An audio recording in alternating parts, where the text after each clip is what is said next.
Over 2,300 years ago, Hippocrates, the father of medicine, said, "Let food be thy medicine, and medicine be thy food." With each passing year, the present-day researchers and scientists are rediscovering the truth of this time-honored wisdom.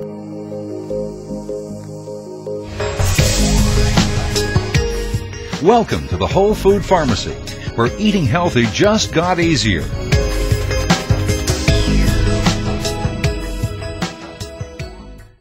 Do you or someone that you know suffer from acid reflux disease, high blood pressure, irritable bowel syndrome, chronic fatigue syndrome, fibromyalgia, migraines, ADD, ADHD, arthritis, diabetes, heart disease, or even worse, cancer?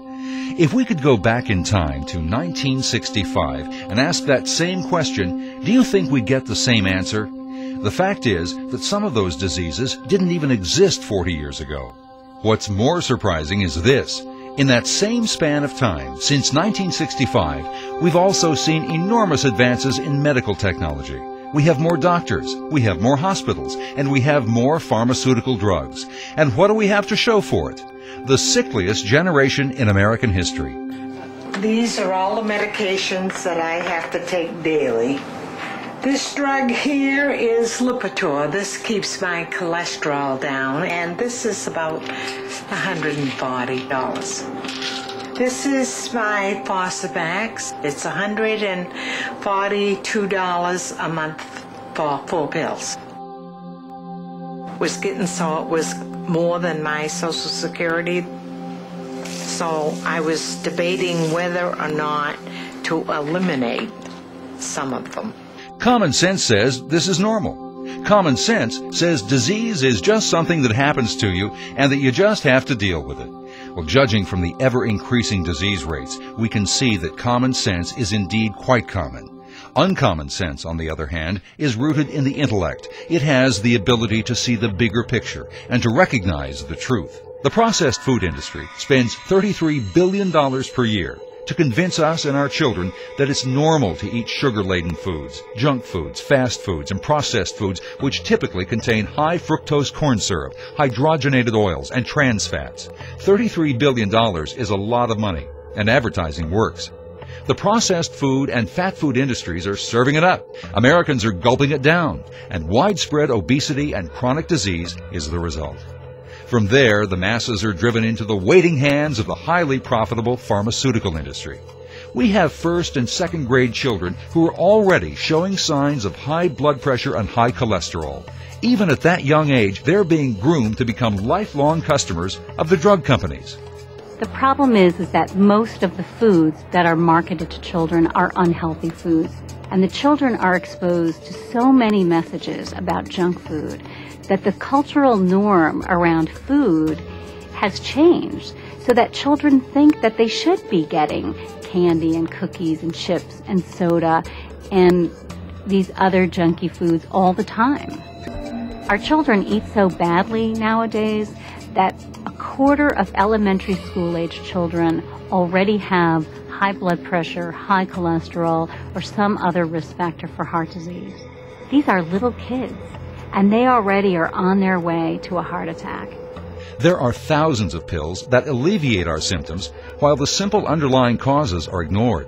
Over 2,300 years ago, Hippocrates also said, "He who does not know food, how can he understand disease?" It's a question that is answered many times over by the increasing disease rates we've grown accustomed to. By 2012, it is estimated that 1/3 of the U.S. population will suffer from diabetes. In our society, the primary cause of diabetes is eating man-made carbohydrates, such as white table sugar, candy, sodas, high fructose corn syrup, pasta, and white flour. For each person with diabetes, the pharmaceutical industry will earn up to $300 per month or more for testing supplies and medications. Imagine 1/3 of the United States, 100 million people, at $300 a month. That's a lot of money. And the simple truth is this.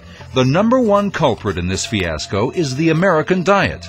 Fast food, junk food, candy, chips, burgers, French fries, and sodas, otherwise known as processed food. All foods fall into one of two categories, whole foods or processed foods. A whole food is any food that grows from the earth and is in its original form when you eat it, namely fruits, vegetables, nuts, seeds, legumes, whole grains, and berries. All of these are whole foods. In your grocery store, the whole foods are what you find in the produce aisle. Most everything else in the store is processed food.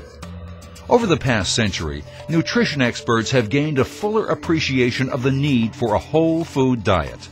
Research began to show in the 1970s that certain patterns of eating, beyond vitamin and mineral intake, were influencing illnesses. By the 1980s, they found that populations that ate more fruits, vegetables, and high-fiber foods experienced lower rates of cancer, heart disease, and diabetes. The health benefits of whole foods is now taking center stage as the research frontier has shifted its focus to the thousands of phytochemicals found in whole foods that may have important physiologic effects. Here are just a few of the latest findings. Spinach and other deep green leafy vegetables contain a carotenoid called neoxanthin. Research published in the 2004 issue of the Journal of Nutrition shows that neoxanthin fights human prostate cancer in two different ways. Researchers at UCLA recently discovered that curcumin, a spice that's found in curry, kills nearly every cancer cell in the lab and blocks every single step in the progression of Alzheimer's disease. Researchers at the University of California, Davis recently reported that apples and apple juice may help protect arteries from harmful plaque buildup. Citrus limanoids have been shown to help fight cancers of the mouth, skin, lung, breast, stomach, and colon.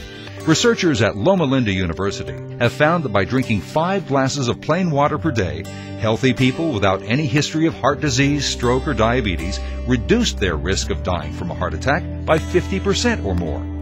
All of this was discovered only in the last 5 years. And that's just the very tip of the iceberg. It's all so very simple, but at the same time quite profound. Whole foods contain the natural nutrients that our bodies can recognize, absorb, and put to good use. After decades of cancer and disease research and billions of dollars spent, every single non-profit health organization in the world is telling us to eat more whole foods.